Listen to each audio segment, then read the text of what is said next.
He was just a puppy, barely a month old, when they threw him off a bridge like trash. No one saw it. No one stopped. Except for one man, broken by life, drifting through silence on a forgotten river. What he pulled from the water wasn't just a dog, it was the start of a reckoning.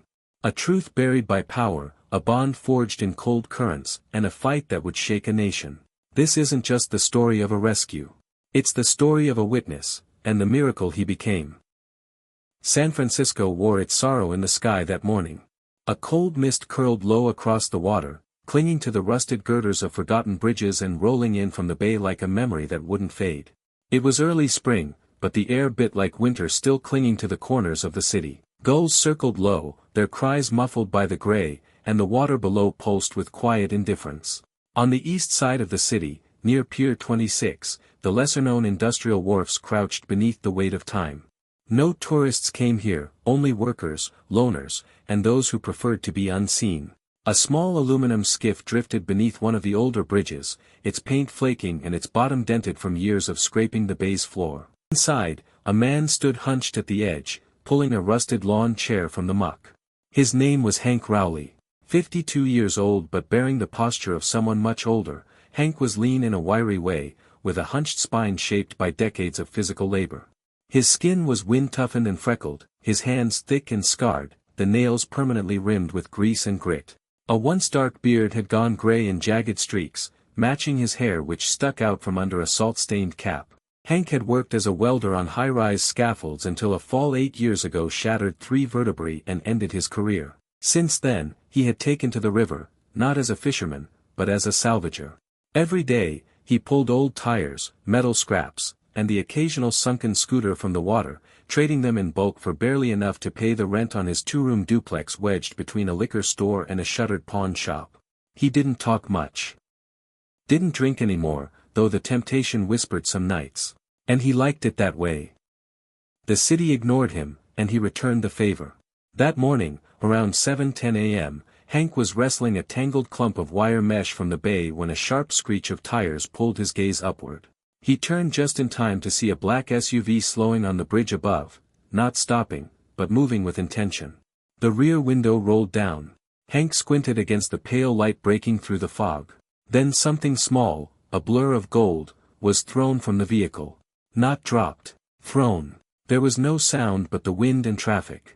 The object spun through the air, limbs flailing, before hitting the water with a sickening splash. His heart stuttered. For a moment, Hank stood frozen, trying to process what he'd seen. Then his instincts surged. He dropped the mesh, grabbed his oars, and rowed toward the ripples with the urgency of a man chasing time. The boat sliced through the water, and Hank's shoulders screamed with effort as he scanned for movement. There. A flash of pale fur beneath the surface. Hank dropped the oars, reached both arms into the water, and hauled up a soaked bundle of golden fur. A puppy. Tiny. Shivering. Its limbs trembled, its breath was shallow, and its eyes wide with confusion and terror. Its coat, once creamy and soft, was now plastered against its skin with river muck. It looked barely a month old, too small to survive such a fall. Hank held it against his chest, wrapping his own coat around the fragile body. The pup whimpered once, so faint Hank thought he might have imagined it. He whispered something like a prayer, though it had been over 2 decades since he'd stepped foot in a church. With shaking hands, he rowed back toward the dock. Back on shore, Hank moved like a man reborn with purpose. He wrapped the puppy in an old fishing towel, hurried to his old Chevy truck, mostly rust with patches of paint clinging like afterthoughts, and laid the bundle gently on the passenger seat. His knees groaned as he drove, but he ignored the pain. 6 blocks away, the vet clinic would be open. He didn't have a plan beyond that. The clinic, a squat brick building wedged between a dry cleaner and a shuttered bakery, smelled of antiseptic and aging pine cleaner. Hank pushed through the door, a bell jingling above him. Behind the counter sat a young woman with short auburn hair tucked under a green scrub cap. She wore black-rimmed glasses, and her name tag read Delaney. Early 30s, calm demeanor, the kind of person who had learned to navigate chaos with practiced grace. Name? She asked, barely glancing up. Hank hesitated. Hank. The dog's Goldie. I found him this morning. Thrown off a bridge. Delaney paused, looked up, and blinked. Jesus. She stood, walked around the desk, and gently touched the pup's head as it peeked from Hank's arms. Let's get him in back. The exam room was bright, sterile. Moments later, a man in his early 50s entered. Dr. Elias Shore, the clinic's lead veterinarian. He had a precise way of moving, every step had a purpose. His salt and pepper hair was combed neatly, his scrubs covered by a navy fleece, and orthopedic shoes softened each step. His face bore the kind of permanent frown that didn't invite small talk. This him? Shore asked curtly. Hank nodded, setting Goldie on the table. The doctor moved with calm efficiency, checking mouth, eyes, ribs. When he pressed near the puppy's side, Goldie yelped. Shore froze. These aren't just bruises, he muttered. These are puncture marks. Controlled. Injected. Hank blinked. With what? Unknown. But deliberate. This wasn't a random injury. Delaney scanned the microchip and looked up, her voice cautious.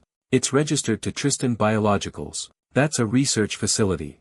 A lab, Shore added. His tone sharpened. They've had complaints. Quiet ones. The room fell silent. On the ride home, Hank drove slower. Goldie slept in his lap, curled into a tight ball. He hadn't made a sound since the clinic. Hank's mind reeled. Someone had thrown this puppy away. Not just as an act of cruelty, but maybe to hide something. He pulled up to his duplex, a decaying two-room structure tucked behind an old warehouse. The porch sagged under the weight of neglect, and the wind chime above the door clinked with soda can tabs. Inside, the place smelled of oil and old coffee. Hank laid Goldie in the bathroom sink and gently washed away the grime. The puppy trembled, then slowly relaxed as the water warmed his fur. You look like you've been through hell, Hank muttered, then paused. Goldie. That's what I'll call you. He dried the pup with an old flannel shirt and set up a small box with towels near the heater. Goldie sniffed, drank warm milk from a rusted tin, then curled into sleep. Hank watched him breathe, small, steady, alive. Later, Hank sat in his recliner, staring at the walls. On the mantel was a faded photo, a young Hank in a welding mask, his red-haired wife Margot beside him, and their son, Daniel, no more than 10. They were gone now. Not from death, but from silence. He hadn't seen them in nearly 2 decades. His temper, the drinking, the shouting had pushed them away after the accident. He'd never figured out how to fix that. But this small creature, a puppy who should have died, breathed against that silence like a flicker of light. When night fell, the wind returned, sharp, insistent. But inside the house, a strange warmth lingered. Not comfort. Not yet. But something close to it. The fog had retreated by morning, but the air remained heavy with salt and cold. Hank Rowley stood at the kitchen sink, rinsing a chipped coffee mug while glancing over his shoulder every few seconds. Goldie lay on a folded towel near the heater, one paw tucked under his chin, his breath light and rhythmic. Hank hadn't slept much. Every time he closed his eyes, he saw the fall again, the spinning blur, the water swallowing it whole. That image was no longer just horror. It was a question. Why? The apartment was quiet save for the occasional creak of old wood or the whistle of wind sneaking through a broken windowpane. Hank turned off the tap and walked to the old coat rack near the door, pulling down a canvas satchel he'd used years ago to carry tools. Now it would carry something far more fragile. He knelt beside Goldie. All right, buddy. Vet wants a follow-up. Let's see if you're ready for the world. Goldie blinked up at him, tail giving a gentle thump against the towel. He was stronger today, still stiff, still cautious, but alive in a way he hadn't been 24 hours ago. Outside, the streets of Potrero Hill were waking up. A woman in a pink tracksuit jogged past the cracked sidewalk with a small terrier in tow. An elderly man with a thick neck and tattooed forearms swept the front of his barbershop, whistling tunelessly. Hank avoided eye contact, as always, but gave a small nod. The man returned it with a flick of his broom. The Southside Animal Clinic came into view, its brick exterior glowing faintly under the morning sun. Hank pushed through the glass door and was met again by Delaney, the vet tech with sharp eyes and quiet movements. Today, she wore a dark gray hoodie under her scrubs, her hair pulled into a loose bun. "You're back," she said, her tone neutral but not unkind. "Goldie's moving better," Hank replied. "Just wanted him looked at again." Still not right. Delaney leaned over the counter to glance at the pup. You carrying him in that thing? Old satchel. Beats plastic crates. She gave a faint smile. Wait here. Minutes later, Hank and Goldie were led into the back again, this time to a smaller examination room with cracked linoleum floors and a poster about flea prevention curling at the edges. Dr. Elias Shore entered shortly after. His expression hadn't changed from yesterday, measured, clinical, serious, but there was a flicker of something else behind his eyes now, curiosity, perhaps concern. Shore didn't speak immediately. He ran his hands gently along Goldie's ribs, listening for the wince. It came as expected. But today, the doctor took a longer pause at the collar. This came with him, he asked. Hank nodded. Didn't notice much yesterday. Just figured it was junk. Shore held it under the light. It was a standard red nylon collar, frayed in places, the tag nearly worn smooth. But in the right angle of light, something was etched into the metal, a faint number, 5. Delaney, standing behind Shore, leaned closer. Is that a registration? Shore's jaw set. No. That's branding. The room fell into a long silence. We'll scan the chip again, Shore said eventually. And I want to run a tox panel. That collar, someone marked him. As Shore turned away, the door to the hallway opened, and a new figure entered. She wore a denim jacket over a black turtleneck and carried herself with the precision of someone used to slipping through doors unnoticed. Clara Monroe, 34, investigative journalist, sharp-boned with deep brown hair twisted into a bun and clear, calculating eyes that didn't blink more than necessary. Delaney looked up. You're not allowed back here.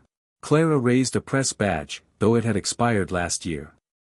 I was asked to follow up on a lead regarding animal testing tied to this address. The dog's chip came from Tristan Biologicals, right? Shore tensed. You got that fast. I've been tracking that company for 5 months. Hank straightened. You're the one the vet mentioned. Clara nodded once. Someone's been dumping dogs after experiments. No one's ever found one alive, until now. She walked over to Goldie, knelt down, and let the pup sniff her hand. He didn't recoil. She scratched gently behind his ears. What do you want with him? Hank asked, voice low. Protection, for starters, she said. And maybe the truth. Clara pulled a worn notebook from her satchel and flipped to a page filled with grainy photos. I've traced 4 other dogs, collars marked 1 through 4. All died within weeks. Organ failure. Seizures. This one's number 5. Delaney looked pale. Shore said nothing. I need that collar, Clara said. Hank hesitated, then nodded. They placed it in a small evidence bag. Clara sealed it and wrote the date across the top. I don't want your story, Hank said. I want to know what the hell he went through. You'll know, Clara promised. They agreed to meet the next day. Clara gave Hank a burner phone number and strict instructions. If anyone came asking about Goldie, don't speak to police. Don't trust men in suits. Just call her. Outside, the sun had vanished behind a bank of gray. The wind picked up as Hank made his way back to the truck, Goldie once again curled in the satchel, tail twitching every few seconds. They stopped briefly at Benny's Mart, the corner store that sold old crackers and bruised fruit. Benny, a wiry man in his 60s with a thick Brooklyn accent, stood behind the counter flipping through a crossword. You again, he said. Dog still kickin', huh? More than that, Hank replied. Benny raised an eyebrow. Good. He reached below the counter and handed over a can of chicken broth without asking for payment. Dog needs strength. On the house. Thanks, Hank muttered. As they stepped out, a tall man across the street caught Hank's eye. Slim build, baseball cap pulled low, standing too still. The moment their eyes met, the man turned and walked away. Hank narrowed his gaze. That night, he barely slept. Goldie, however, did, deep, twitching sleep, tail occasionally thumping against the worn blanket. Around 2 a.m., the puppy let out a single sharp bark. Hank sat up instantly. He walked to the window and stared into the alley. Empty. But the hairs on his neck stood tall.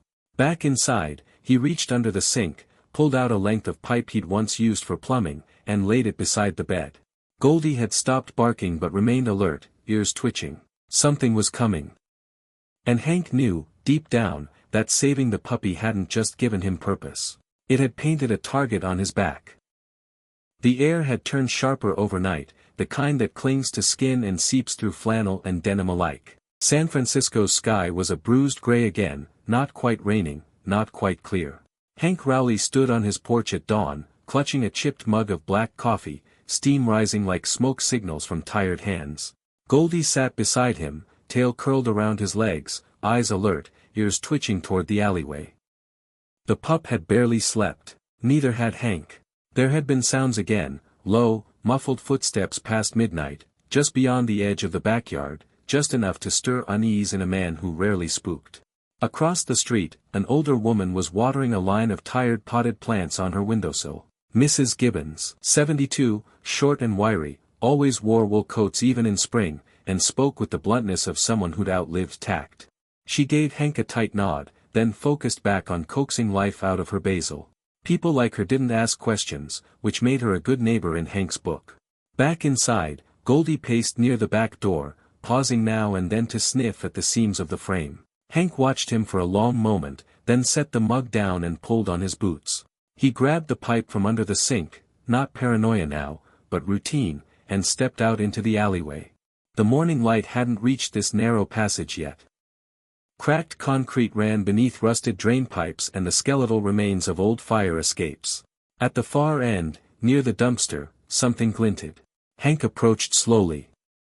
It was a strip of fabric, blue, with faded cartoon animals printed on it. Goldie's blanket. Or rather, a piece of the blanket Hank had used to line the pup's sleeping box. It was damp and slightly torn. Nearby, nestled in a discarded fast food bag, was a raw chicken breast, dusted with something that shimmered faintly under the weak light. He didn't touch it. Instead, he turned back into the apartment, locked the door, and called Clara Monroe. She picked up after one ring. Her voice was groggy but sharp. "Talk to me." Someone left bait in the alley.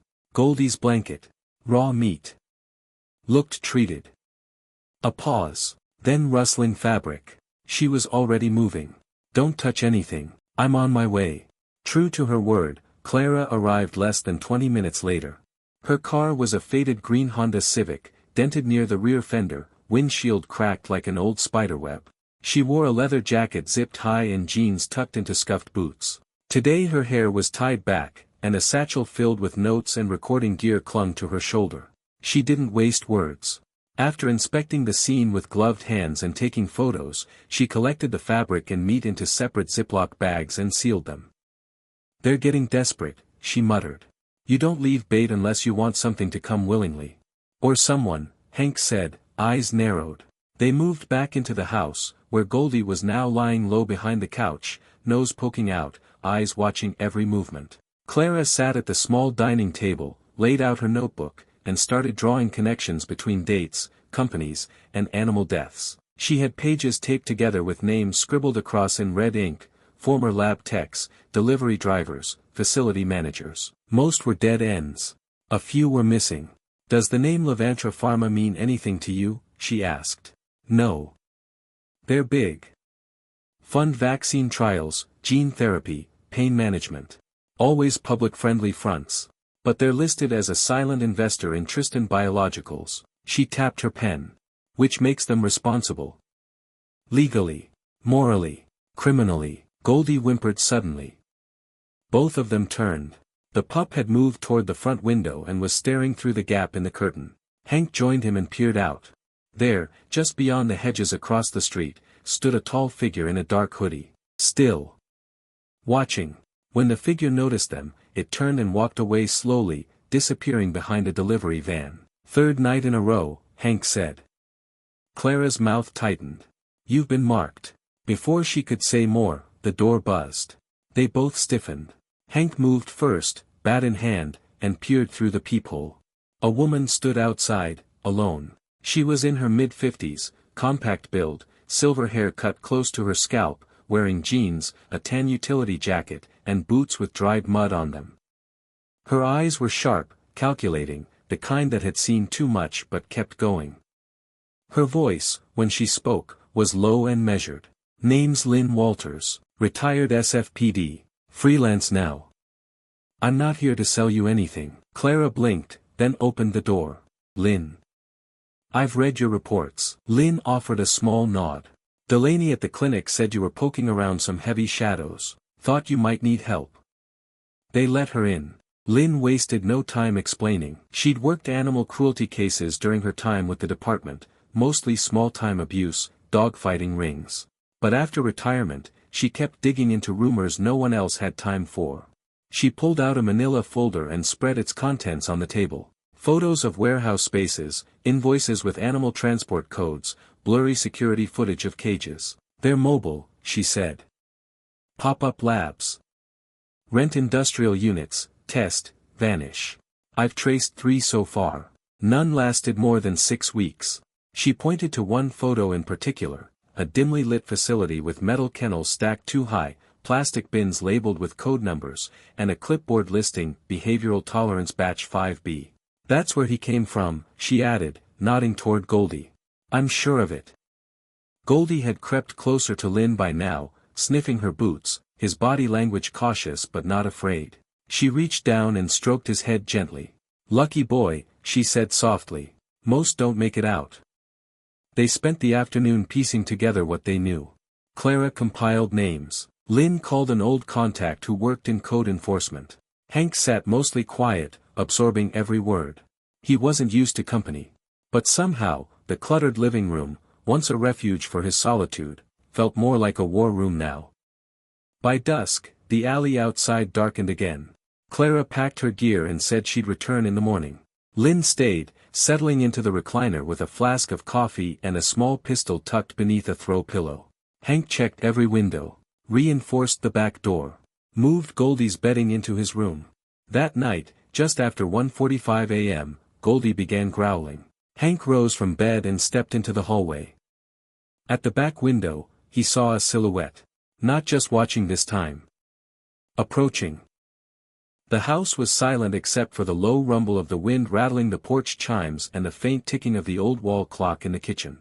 It was nearing 2 a.m. when Goldie let out a growl, not a bark, not a whimper, but a warning from deep in his small chest. Hank Rowley had never been the paranoid type, but he didn't need more than that sound to understand something was wrong.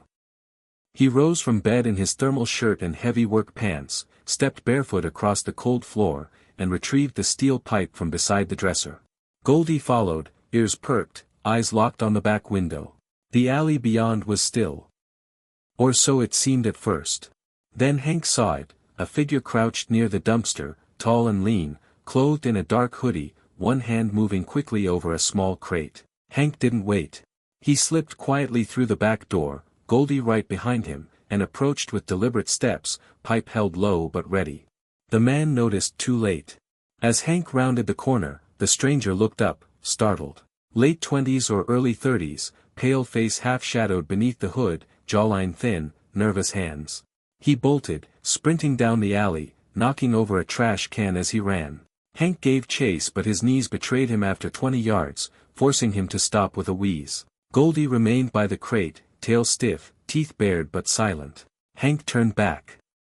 The crate was lined with torn fabric and raw meat, slick with some kind of chemical sheen. Tucked beneath the padding was a small syringe, unused, capped, but clearly prepared.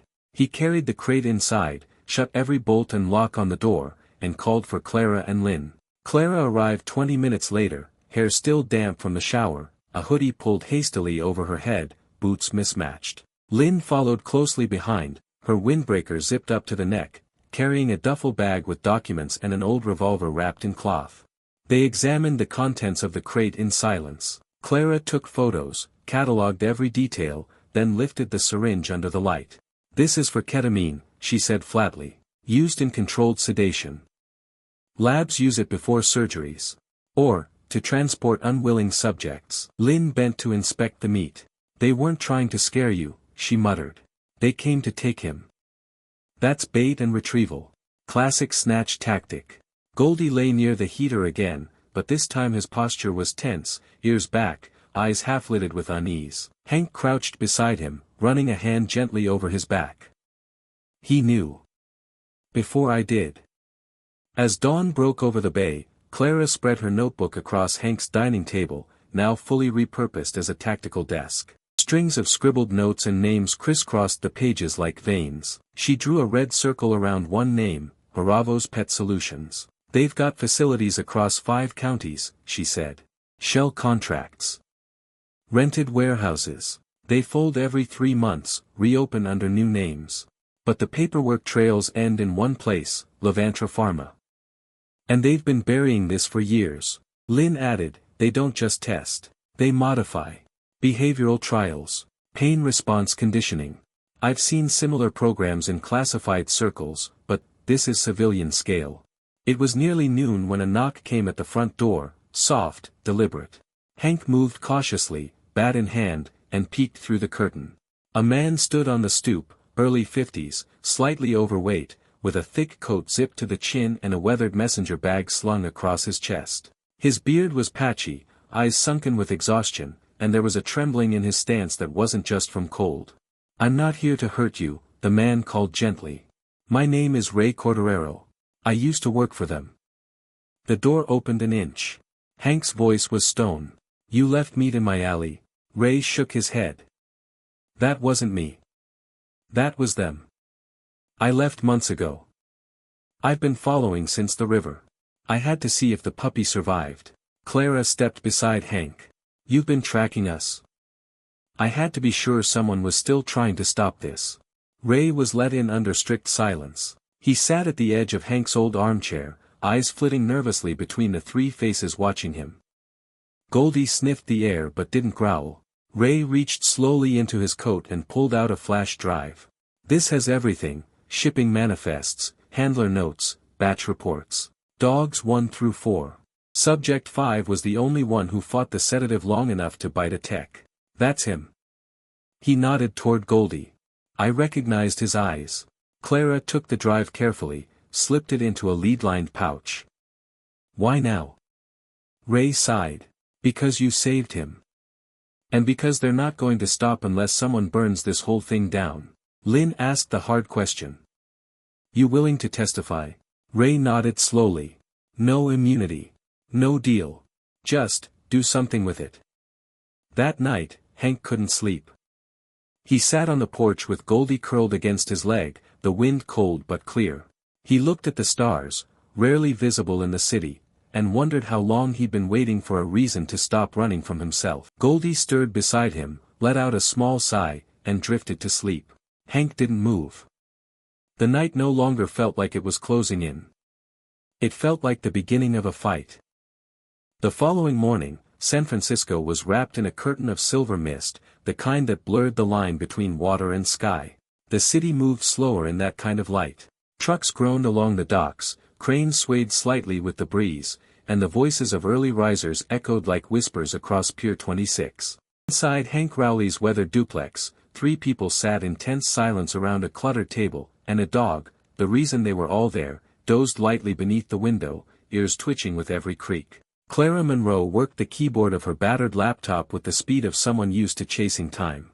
Her short, bitten fingernails clicked steadily as she copied the contents of Ray's flash drive into 2 separate encrypted folders. Her expression was locked in a narrow-eyed focus. She hadn't slept in nearly 36 hours, and it showed, in the stiffness of her shoulders, in the tension around her mouth, but her mind remained razor-sharp. Across from her sat Ray Corderero, the former Aravo's logistics officer turned whistleblower. He looked even more disheveled in the daylight, his puffy eyes and 3-day beard now unmistakable. He sat hunched, fingers clasped between his knees, like a man awaiting judgment. He wore the same dark coat and flannel shirt, and when he spoke, it was in a voice worn down by months of silence. They started with injections, he explained quietly. Routine stuff, pain tolerance tests, cortisol monitoring. Then they shifted. Started using new compounds. Stuff not approved by any oversight board I'd ever seen. I moved crates. I wasn't inside the lab rooms, but I heard things. Whimpering. Sometimes silence. Too much silence. Lynn Walters leaned against the counter, arms crossed. She wore a navy utility jacket with a faded patch reading, SFPD, retired, and jeans that had seen years of wear. She hadn't said much that morning, but her eyes, dark brown and steady, hadn't left Ray once. A former detective turned private operator, Lynn had the demeanor of someone who'd long since lost patience for bureaucracy. Her role here was simple: protection and preparation. Clara glanced up. "We need to move fast. If they know Ray defected, they'll want to destroy the paper trail. And if Goldie's truly the last living subject, they may come harder." Ray looked toward the sleeping pup. "He wasn't supposed to live. That much I know. They called him Subject 5. His collar number wasn't random. The first 4 died in less than 6 weeks." Hank said nothing, seated quietly in the corner. His face, lined and weather-beaten, held the same stony composure it had when he was welding scaffolds 30 stories above the city. But inside, something had shifted. He wasn't just a bystander anymore. Goldie's breath rising and falling in that slow rhythm, he had become Hank's reason to act. At noon, Clara made a call using a prepaid burner phone. Her contact answered on the 3rd ring. "It's Clara Monroe. I've got data, real data. Names, shipping logs, formulations. I want eyes on it today." A pause, then a woman's voice replied, clipped and cautious. "Come to the office. You'll have 20 minutes. No cameras, no copies." Clara nodded and hung up. That was Yvette Cray, investigative editor at the Bay Sentinel. "She's the best chance we have of getting this out before anyone buries it." Ray's hand twitched. "What if they trace it back to me?" "They already will," Lynn said. "That ship sailed when you knocked on Hank's door. Your best protection now is public exposure." That afternoon, Hank stayed behind with Goldie while Clara and Lynn drove to the Sentinel's office, a squat concrete building wedged between a community theater and a shuttered record store in the city's old printing district. The walls inside were plastered with decades of headline clippings and protest posters from past exposés. In a corner cubicle, they met Yvette Cray. Yvette was in her early 60s, lean and angular, with close-cropped steel-gray hair and a perpetual frown that could quiet an entire newsroom. Her voice was low and direct, and her gaze had the depth of someone who'd seen the truth buried more times than she could count. She didn't smile as she read the files, but her eyes narrowed as she flipped through photos and reports, especially the intake forms with the number 5 scrawled beside Goldie's tag ID. "This is solid," she said. "It's going to make noise." Clara nodded. "We don't want noise. We want accountability. You'll get both." By the time they returned to Hank's house, the light was beginning to fade, and the wind carried the salt tang of the bay into every corner of the block. Goldie was waiting at the door, tail wagging slowly, eyes bright. Hank opened the screen door and let them in without a word. That night, Clara uploaded the files to 2 separate encrypted cloud servers, setting timers to release the data to selected news outlets if she didn't manually delay the post every 12 hours. Lynn drafted a witness protection request for Ray using her old department contacts, and Hank reinforced the front and back doors with scrap metal brackets. Later, over reheated coffee and quiet conversation, Goldie climbed into Hank's lap, his growing frame now filling more space than it had a week ago. His eyes, still warm and expressive, looked up at Hank as if to ask, "Are we safe now?" And Hank, for the first time in a long time, answered aloud, "Not yet, boy. But we're getting close." It had rained in the early hours, not heavy, but enough to leave a film of mud along the sidewalks and rooftops of Pier 26. The scent of damp concrete mixed with the faint metallic tang of rust from the old harbor cranes. Hank Rowley stood outside his duplex, boots planted in the wet soil beside his porch, a cigarette burning low between his fingers. He wasn't smoking it. Just holding it, like it might keep his nerves from unraveling. Goldie sat beside him, his fur fluffed and dry after a towel rub, ears pricked as he listened to the morning stretch awake around them. Inside, Clara Monroe sat cross-legged on the living room floor, laptop open, phone balanced on one shoulder. She was still wearing the same gray hoodie from the day before, sleeves rolled up, dark circles under her eyes now practically etched in. On the line was an old university contact, someone who worked with medical ethics boards. "I just need verification," she whispered. "That the compound used matches anything submitted in research trials." A pause, then the response came. "No. Not legally. And if it's what you're saying, it's banned under Schedule 4 in 4 states. They'd need federal authorization." Clara ended the call and exhaled. They're not just operating off the books, she said to no one in particular. They're operating in the dark. In the corner of the room, Ray Corderero sat on the edge of an old footstool, arms resting on his knees. He hadn't shaved, hadn't changed, and hadn't asked to leave. He'd become a quiet presence in the house, his guilt hanging off him like an old raincoat. Occasionally, he would scribble something into a small spiral-bound notebook, mostly names and numbers, and then cross them out again. Goldie wandered up to him, tail slow but friendly, and pressed his nose to Ray's knee.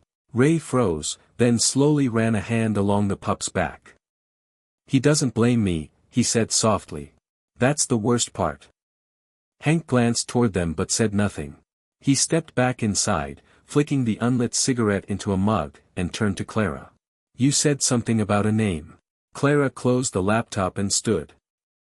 "It's buried in the handler notes, the name that signed off on all 5 test animals, the vet of record. It wasn't just Tristan Biologicals, it was an alias under an umbrella." She pulled out a printed photo from her satchel. It showed a middle-aged man in a white lab coat, standing in front of a van with the Aravos logo, flanked by 2 assistants. The name embroidered on his pocket was Dr. Miles Fenwick. Licensed veterinarian. Graduated UCLA in '94. Used to work with military K-9 training programs. Disappeared from the public eye after a lawsuit involving tranquilizer overdoses. Somehow resurfaced 3 years ago in the biotech sector. If there's anyone who knows exactly what was done to Goldie, it's him. Lynn, who had entered from the kitchen carrying 2 mugs of black coffee, handed one to Hank and one to Clara. She looked at the photo, expression unreadable. "Where is he?" Clara tapped her phone. "I pulled a location trace from a delivery manifest on one of the invoices. There's a farmhouse, up north, 2 hours out near Cloverdale, leased under a shell company, but the landline registered to Fenwick's old mailing address. And get this, it's zoned agricultural, but they've pulled 4 permits for refrigerated transport in the last year." "You think it's a storage site?" Lynn asked. Clara nodded. "Or worse, a temporary lab. They move quick. We might not get another shot." Ray looked up from the stool. "You can't just walk in there. Not without proof it's active." "I don't plan on walking in," Clara replied. "I plan on flying a drone over it first. We need visuals." Later that day, the group gathered in Hank's garage, a cramped space half filled with rusted tools and decades-old boxes. Lynn pulled a case from her car's trunk. Inside was a compact surveillance drone, matte black, lightweight, and whisper quiet.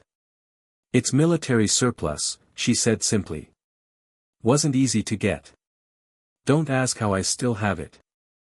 They mapped out the approach. Clara would pilot it using a tablet. Lynn would drive them to a back road that bordered the property. Hank offered to stay behind with Goldie and Ray. Someone needed to keep the house guarded, and frankly, he wasn't the one for tech missions. He watched them go with a tight jaw, his fingers twitching toward the bat he'd taken to keeping beside the door. The drive up to Cloverdale was uneventful. The farmhouse came into view around sunset, nestled between low hills and clusters of dying oak trees. A gravel path led to a squat building with aluminum siding and 2 visible ventilation units on the roof. No cars, no people. Clara launched the drone and guided it overhead. Through the feed, they could see cages behind the building, some covered, some not. There were feeding trays, large enough for mid-size animals. One kennel had movement, a dark figure, pacing slowly. Inside the structure, thermal scans revealed heat signatures. At least 4 distinct bodies. 1 human, seated. 1 walking in patterns. 2 smaller forms. Clara zoomed in on the largest figure. It was a dog. German Shepherd, heavily scarred, limping on 1 leg. Not Goldie. Another survivor. "I'm pulling all of this," Clara muttered. "This is it. This breaks everything open." But as they prepared to return, headlights flared at the edge of the property. A black SUV pulled in and parked beside the building. 2 men stepped out, both dressed in field coats and gloves. One carried a syringe cooler. The other held a clipboard. "We're out of time," Lynn whispered. "They're still working." Back at Hank's house, the footage was uploaded to the Sentinel's server and secured under 3 layers of encrypted backup. Yvette Cray reviewed it that night. "This goes live at midnight," she said over the phone. "Every channel. Every outlet I can get. As Hank sat on his porch once more, Goldie curled beside him, he looked up at the fog returning over the city skyline. But this time, it didn't feel like a shroud. It felt like a curtain about to be pulled back. The night the article went live, San Francisco didn't sleep. At 12:01 a.m., the Bay Sentinel published its headline in bold white over a black background, "The Dogs They Tried to Erase, Inside Levantra's Hidden Labs." Within the hour, it was being shared by advocacy groups, whistleblower forums, and regional news outlets. By morning, national stations were calling.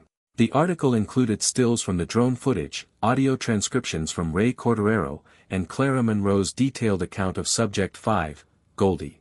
His photo sat at the center of it all, curled beside Hank's boot on the pier, eyes wide and unafraid. By 6:30 a.m., 3 unmarked black vehicles were parked along the stretch near Hank Rowley's duplex. Hank spotted them from the kitchen window and didn't hesitate. He locked Goldie in the back room and stood by the front door, pipe in hand. Clara was already pacing, her phone pressed to her ear. "They're early," she muttered. "I didn't think they'd show their face yet. I have contacts at Animal Welfare. I'll call them." Lynn Walters was the one who stepped forward. She opened the front door, walked calmly down the short steps into the street, and approached the central vehicle. A man in a suit stood outside the driver's door. Early 40s, lean, hair like polished steel, and a smile that didn't touch his eyes. "Lynn," he said. "Victor Kane," she replied coldly. He was a legal advisor for Levantra Pharma. She knew him from old city cases, charming, deadly in court, paid well to clean messes with soft hands and iron documents. "You came to talk or intimidate?" she asked. "I came to retrieve stolen property," he said, nodding toward the house. "That property has a heartbeat," Lynn replied. "And a name." Behind them, Hank opened the screen door. "If you touch that dog, I won't bother with the courts." Victor sighed. "Mr. Rowley, we have records. Microchip registry, signed surrender papers, albeit from an outsourced lab." "He's not yours." "He is now." Goldie growled from behind the front door. The conversation ended not with a shout but with a phone call. Clara's contact from the Department of Agriculture had escalated the report to the Justice Department. Within the hour, federal agents arrived, badges visible, clipboards in hand. The black cars left silently, engines purring into the fog like nothing had happened. But something had. The following week was a blur. Clara was invited to speak at press conferences. Ray testified in a closed hearing with government oversight officials. Lynn coordinated with former police contacts to keep Goldie's location secure. Hank, despite his resistance to publicity, was asked to appear in a televised interview, just him, Goldie, and the truth. The station was small, local, but the camera caught everything, the lines in Hank's face, the tremble in his voice when he said, they called him a number. But he never needed one. He just needed a chance. The video went viral. Letters arrived. Hundreds. Children sent drawings of Goldie with capes and wings. Veterans wrote about service dogs that had saved their lives. An anonymous donor funded legal fees for victims of animal abuse. And a check arrived, and signed, covering a full year's lease on a small lot by the waterfront. That's where Harbor Haven Animal Rescue was born. It started simple, 5 kennels, a shaded run, and a repurposed shipping container turned into a treatment room. Sophie Tran, a Vietnamese-American vet in her 30s with short spiky hair and the sharpest sarcasm this side of the Golden Gate, volunteered to run it. She had once worked for a city shelter but quit after seeing too many healthy dogs put down due to budgetary oversight. She called Hank Captain Rust. He never corrected her.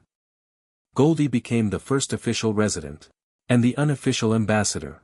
He grew into a strong, balanced retriever with a calm presence and the uncanny ability to approach even the most broken dogs with grace. One-eyed pit bulls, terrified terriers, scarred greyhounds, he greeted them all the same, with a quiet nudge and a soft tail wag. A year passed. And on a breezy April afternoon, as Hank was repairing the lock on one of the outdoor gates, a man walked up the gravel path carrying a little girl in his arms. The man was tall, early 30s, sandy blonde hair with a familiar crease between his brows. His flannel was worn, his boots city clean. His name was Daniel Rowley. They hadn't seen each other in 17 years. Daniel stopped a few paces from the gate. "Hey, Dad," he said. Hank stood up slowly. "You look like your mother. She used to say that, too." He set the girl down. About 5 years old, tangled brown curls, wide hazel eyes, clutching a toy raccoon in both hands. "This is Leia," Daniel said. "Your granddaughter." Goldie approached first. He sniffed gently at the child's hand, then sat. Leia reached out and touched his fur with a hesitant, fascinated look. "He's warm," she whispered. "His name's Goldie," Hank said, voice softer than it had been in months. "He saved me first." They sat on the porch steps. Daniel didn't apologize, and Hank didn't ask him to. But they spoke. They watched Leia chase Goldie through the grass, the dog gentle, patient, never straying more than 2 steps from her. When Daniel asked, "Do you think there's room for a volunteer?" Hank only nodded and handed him a wrench. "You good with poop?" Daniel laughed. "I have a 5-year-old. That night, as the sun dipped golden over the bay, casting long shadows across the open yard and the wind ruffled Goldie's fur, Hank Rowley sat with his family for the first time in years. There were no headlines, no cameras, just healing. Goldie, the dog thrown from a bridge like garbage, had become something impossible, a symbol, a survivor, a guide. He wasn't just subject 5. He was the reason a man stood again. Sometimes, the miracles we pray for don't come with lightning or fanfare, they come on 4 legs, soaking wet, with eyes that still dare to trust. God didn't move the mountain that day, but he placed a broken man in the right place, at the right time, to catch what the world had cast away. Goldie wasn't just saved, he became the saving. In our daily lives, we often overlook the quiet chances to care, to act, to heal. But just like Hank, we are all called in small, powerful ways. Maybe not to fight a corporation, but to choose over comfort, courage over silence. And when we do, we become part of a greater plan, one that God is always writing, even in the shadows. If this story touched your heart, please share it with someone who might need hope today. Leave a comment, tell us where you're watching from, and let us pray together for those who are lost, those who are waiting, and those who are brave enough to rescue. May God bless everyone who chooses love when it costs something. Comment Amen if you believe one act of kindness can change the world.